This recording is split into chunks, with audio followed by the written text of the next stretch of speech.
નમસ્તે મિત્રો, ગુરુકુલ એકેડમીમાં આપ સૌનું સ્વાગત છે. પોલીસ કોન્સ્ટેબલની પરીક્ષાની અંદર જે ઇમ્પોર્ટન્ટ દાખલા છે ભાગીદારી આધારિત એ આપણે સોલ્વ કરીશું. તો સ્ટાર્ટ કરીએ. અહીં રકમમાં આપ્યું છે તમને એ, બી અને સી અનુક્રમે 1/2, 1/3, 1/4 પ્રમાણમાં મૂડી રોકાણ કરીને ધંધો શરૂ કર્યો. વર્ષના અંતે 1,56,000 નફો થયો હોય તો એને ફાળે કેટલી રકમ આવશે? આ રીતનો આપણને દાખલો આપ્યો છે.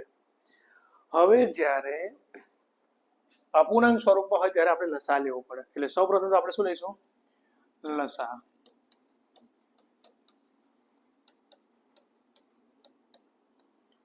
તો લસા આપણે ગણીએ ત્યારે યાદ રાખવાનું છે કે 1/2, 1/3, 1/4 જે સંખ્યા વિશેનો લસા, તો 2, 3 અને 4 નો તમારે જે છેદ છે એનો શું લેવો પડે? લસા. તો લસા કેટલો થશે? તમને આવડતો હોય તો લસા થશે 12. આપણો લસા કેટલો થાય છે? 12 થાય છે. હવે 1/2 છે તો 12 કરવા હોય એટલે કેટલા વડે ગુણવા પડે? તો ઉપર પર કેટલા વડે ગુણવા પડે? 6 વડે. બરાબર. એટલે 6/છેદમાં કેટલા થાય? 2 એટલે 12. એ રીતે 3 છે છેદમાં, તો 4 વડે ગુણવા પડે, તો ઉપર પણ કેટલા વડે ગુણવા પડે? 4 વડે. એટલે શું આવશે આગળ? 4/12. એ રીતે 1/4 છે તો કેટલા વડે ગુણવા પડે? 3. તો ઉપર પણ 3 એટલે શું આવશે? 3/12. તો આપણે જે ગુણોત્તર બન્યો એ કયો બન્યો? 6/4/3 આપણો ગુણોત્તર. આ રીતે લસા લઈને આપણે એનો ગુણોત્તર લખી દેવાનો. કયો ગુણોત્તર? 6/4/3. હવે શું કરવાનું? આ ગુણોત્તરનો કરી દેવાનો તમારે સરવાળો. તો સરવાળો કરીએ તો 6 અને 4 10 ને 3 13. એટલે કુલ ગુણોત્તરનો સરવાળો કેટલો આવી ગયો? 13. હવે તમારે શું જોવાનું છે કે એને ફાળે કેટલી રકમ મળે? તો એના માટે આપણે ગણવું છે. તો એને ફાળે મળતી રકમ, તો એના માટે તમે શું કરશો? તો એનો ગુણોત્તર આપણે ગણીએ. તો એ એટલે કયા નંબર પર? પહેલા નંબર પર. તો પહેલા નંબરનો ગુણોત્તર આપણો કેટલો આવ્યો છે? 6. એટલે 6 ભાગ્યા તમારે કુલ ગુણોત્તર કરવાનું ને એના ગુણ્યા. યાદ રાખવાનું, ગુણોત્તર વાળા દાખલા આવે ત્યારે જોઈ લેવાનું કે નંબર એ છે એમાં પહેલો ગુણોત્તર, એના ભાગે ગુણોત્તરનો સરવાળો અને કુલ કિંમત આપણે ગણી લેવાની. બરાબર. હવે ભાગાકાર કરીશું તો 13 ગુણ્યા 12 કેટલા થશે? 156. તો 13 શું થઈ ગયા? ઉડી ગયા. તો 12 છંગ 72. તો જવાબ કેટલો આવશે? 72,000 રૂપિયા. તો એને ફાળે મળતી રકમ 72,000 છે. તો આ રીતે આપણે એને સોલ્વ કરીએ. એટલે આગળ જોઈએ.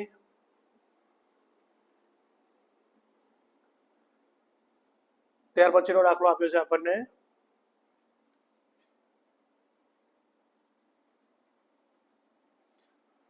એ અને બી ની પાસે 4/5 પ્રમાણમાં રૂપિયા છે. બી અને સી ની પાસે 2/3 પ્રમાણમાં રૂપિયા છે. જો એ પાસે 1600 રૂપિયા હોય તો સી પાસે કેટલા રૂપિયા હશે? અહીં આગળ કેટલા વ્યક્તિ આપે? 3 વ્યક્તિ. તો આપણે પેલા 3 વ્યક્તિ લખી દઈએ, એ, બી અને સી. और पहला ए અને બી નો ગુણોત્તર કેટલો છે તો એ લખવાનો. તો એ અને બી નો ગુણોત્તર કેટલો છે? 4/5. એ સી નો ગુણોત્તર આપણને આપ્યો નથી. ત્યાર પછી બી અને સી નો ગુણોત્તર લખવાનો. તો બી અને સી નો ગુણોત્તર કેટલો છે? 2 અને 3 એટલે 2/3. હવે તમારે એના ગુણોત્તર માટે આ રીતે શું કરવાનો? ગુણાકાર. તો 4 × 2 = 8 એટલે એનો ગુણોત્તર કેટલો થાય? 8. આ ગુણાકાર આ રીતે યાદ રાખજો. પછી આ બેનો ગુણાકાર તો કેટલો થશે? બી બરાબર 10 અને આ રીતનો ગુણાકાર તો 5 × 3 = 15 એટલે સી નો ગુણોત્તર કેટલો થશે? 15 થાય છે. બરાબર. હવે તમને પૂછ્યું છે એ પાસે કેટલા રૂપિયા છે? 1600. તો 8 હતા તો એના કેટલા થયા? 1600. એટલે 8 × 20 1600 થયા. તો 15 × 20 કરો તો 15 × 2 = 30 એટલે કેટલા રૂપિયા થશે? 3000 રૂપિયા. અહીં × 20 થયા એટલે 1600 થયા. અહીં × 20 કરો તમે તો 15 × 2 = 30 એટલે કેટલા રૂપિયા થાય? 300 રૂપિયા. એટલે જવાબ શું આવશે તમારો? 300 રૂપિયા. તો આ રીતે આપણે એને શું કરી શકીએ? સોલ્વ કરી શકીએ છે. સોરી, 3000 રૂપિયા. 300 કઈ કેટલા? 3000 રૂપિયા જવાબ આવશે. ચલો, ક્લિયર. ગુણોત્તરમાં આ રીતે ગુણાકાર કરવાનો છે, યાદ રાખવાનું છે. એટલે આપણો જવાબ કેટલો આવ્યો? 3000 રૂપિયા. એટલે આગળ વધીએ.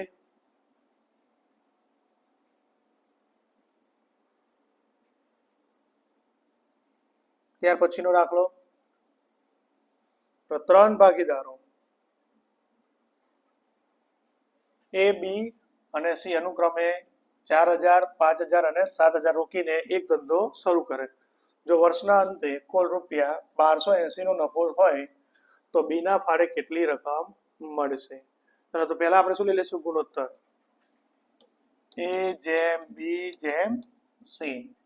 તો 4000 જેમ 5000 જેમ 7000. 0 0 શું કરી દઈશું આપણે? કટ. એટલે ગુણોત્તર કયો? 4 જેમ 5 જેમ 7. હવે આ બધાને શું કરી દેવાનું? સરવાળો. તો 7 ને 5 12 ને 4 16. એટલે ગુણોત્તરનો સરવાળો કેટલો થાય છે આપણો? 16. બરાબર. હવે તમને કોને કહેશે? બી ના ફાળે. તો બી ના ફાળે ગુણોત્તર કેટલો છે? 5 ભાગ્યા કેટલા કરવાના? 16. ખબર પડી ગઈ? જે બી નો ગુણોત્તર આ બી નો ગુણોત્તર છે તો 5 ભાગ્યા કુલ ગુણોત્તરનો સરવાળો કરી દેવાનો ગુણ્યા નફાની રકમ કેટલી છે? 1280. બરાબર. હવે 1280 ને તમારે 16 વડે ભાગવાના. તો 16 × 128 અને 0 એટલે 80 ને 80 ગુણ્યા 5 કરો તો 8 × 5 = 40. તો 400 રૂપિયા. એટલે નફામાં એને કેટલા રૂપિયા મળશે? 400 રૂપિયા મળે છે. તો આ રીતે આપણે એની ગણતરી કરી શકાય. ઓકે, ચલો ત્યાર પછી હવે આગળનો દાખલો જોઈએ.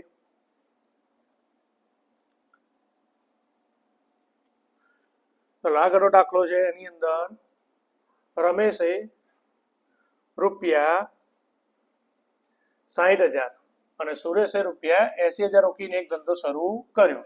તો વર્ષના અંતે કુલ રૂપિયા 21,000 નો નફો થયો તો સુરેશના ફાળે કેટલી રકમ આવશે? બરાબર. નફામાં આપણે ગણવાનું છે. તો પહેલા તો બંનેનો ગુણોત્તર લઈ લઈએ. રમેશ માટે આપણે એ લઈ લઈએ અને સુરેશ માટે બી. તો 60,000 જેમ શું કરી દેવાનું? 80,000. સિમ્પલ વે છે. 4 0 4 0 ઉડી ગયા. 6 જેમ 8 આવ્યો. આનો તમે કટ કરી શકો. કયા આવવા પડશે? 3 દુ 6 અને 4 દુ 8. 2 2 ઉડી ગયા. એટલે આ ગુણોત્તર કેટલો આવ્યો? 3 જેમ 2. અરે 3 જેમ 4. 4 દુ 8. બરાબર. ગુણોત્તર આવ્યો આપણો 3 જેમ 4. એટલે બેનો સરવાળો કરી દઈએ તો આપણે કેટલા થયા? 7. એટલે ગુણોત્તરનો સરવાળો 7 થઈ ગયો. હવે સિમ્પલ શું કરવાનું? ગુણોત્તરનો સરવાળો અને જે કુલ રકમ છે 21,000 એ આપણે લખી દેવાની. અને ત્યારબાદ કોના ફાળે કયું છે?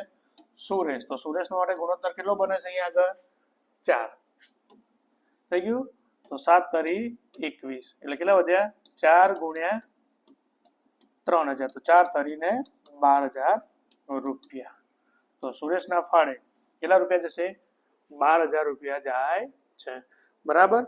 ઓકે, ચાલો આગળ જોઈએ આપણે.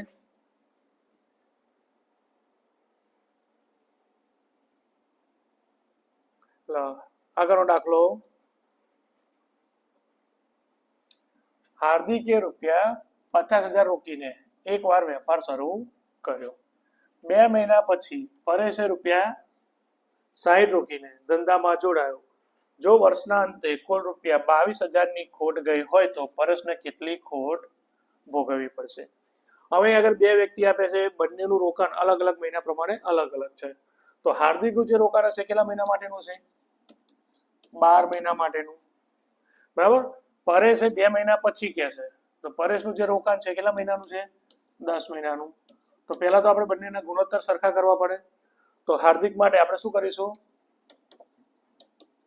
જે 50,000 છે એના ગુણ્યા કેટલા કરી દેવાના? 12. જેમ પરેશ માટે કેટલા રૂપિયાના ઇન્વેસ્ટ કર્યા? તો 60,000. કેટલા મહિના માટે? 10,000. બેનો ગુણોત્તર સરખો કરવો છે. હાર્દિકના 12 મહિના માટે છે એટલે 12 વડે ગુણવાના અને પરેશના 10 મહિના માટે છે એટલે 10 વડે ગુણી નાખવાના. બરાબર. ચાલો હવે અહીંયા આગળ શું કરીશું આપણે? 12 × 5 = 60 એટલે થશે કેટલા? 6 લાખ. તો આ પણ કેટલા થશે તમારા? 6 લાખ. ડાયરેક્ટ ઉડાડવા તો ડાયરેક્ટ ઉડી જાય. 0 0 ઉડાડીને ઉડાડી દો તો આન્સર આવે. આપણે થઈ ગયું 6 લાખ. એટલે ગુણોત્તર કેટલો મળ્યો? 1:1. આ કટ થઈ ગયું, આ કટ થઈ ગયું એટલે ગુણોત્તર 1:1. આ બંને ગુણોત્તરનો તમારે શું કરી દેવાનું? સરવાળો કરી દેવાનો. તો 1:1 એટલે કે 1 + 1 એટલે કુલ ગુણોત્તરનો જે સરવાળો મળ્યો આપણને કેટલો મળ્યો? 2. તો હવે શું કરવાનું? કુલ ગુણોત્તરનો સરવાળો ગુણ્યા રકમ. તો રકમ કેટલી છે? 22,000. અને કોના ભાગે કયું છે આગળ? પરેશ. તો બંનેનો ગુણોત્તર 1 જ છે એટલે 1. તો 11 દુ 22 એટલે કેટલા રૂપિયા? 11,000 રૂપિયા. એને શું કરવી પડે? ખોટ ભોગવવી પડે. તો આ આપણો આવી ગયો જવાબ. કેટલી ખોટ આવશે? 11,000 રૂપિયા. રકમ આપણને આપ્યું છે જયેશ વિજયે 2:3 ના પ્રમાણમાં અને વિજય અજયે 4:5 ના પ્રમાણમાં રકમ રોકી ધંધો શરૂ કર્યો. ઓકે, તો પહેલા તો આપણે અહીં લખીએ જયેશ, પછી આવશે વિજય અને છેલ્લે આવશે અજય. એનો ગુણોત્તર થઈ ગયો. પહેલો ગુણોત્તર કેટલો છે? 2:3 અને વિજય અજયનો 4:5. એટલે ગુણાકાર શીખવાડે તો આ રીતના ગુણાકાર કરવાનો, 4 દુ 8, પછી આ રીતનો ગુણાકાર 4 તરી 12 અને આ 3 પંચા 15. એટલે ગુણોત્તર કયો આવ્યો? 8:12:15. હવે હું શું કરી દે આનો સરવાળો, તો 12 ને 8 20 ને 15 એટલે કેટલા આવશે? 35. એટલે ગુણોત્તરનો સરવાળો થઈ ગયો 35. હવે સિમ્પલ વે, અહીં ગુણોત્તરનો સરવાળો પછી કુલ રકમ 1,75,000 ગુણ્યા, હવે કોના ભાગે છે? વિજયના ભાગે. તો વિજય એટલે બીજા નંબર પર, એનો ગુણોત્તર કેટલો થાય છે? 12. એટલે 12 વડે શું કરવાના? ગુણી નાખવાના. તો 175 ને તમે 35 વડે ભાગો તો 35 પંચા 175. તો કેટલા વધ્યા? 12 ગુણ્યા 5,000. તો 12 પંચાને 60,000. તો વિજયના ફાળે જે નફાની રકમ છે કેટલા રૂપિયા આવશે? 60,000 રૂપિયા આવશે. તો આ રીતે આપણે એનો દાખલો ગુણોત્તરનો સોલ્વ કરી શકીએ છીએ.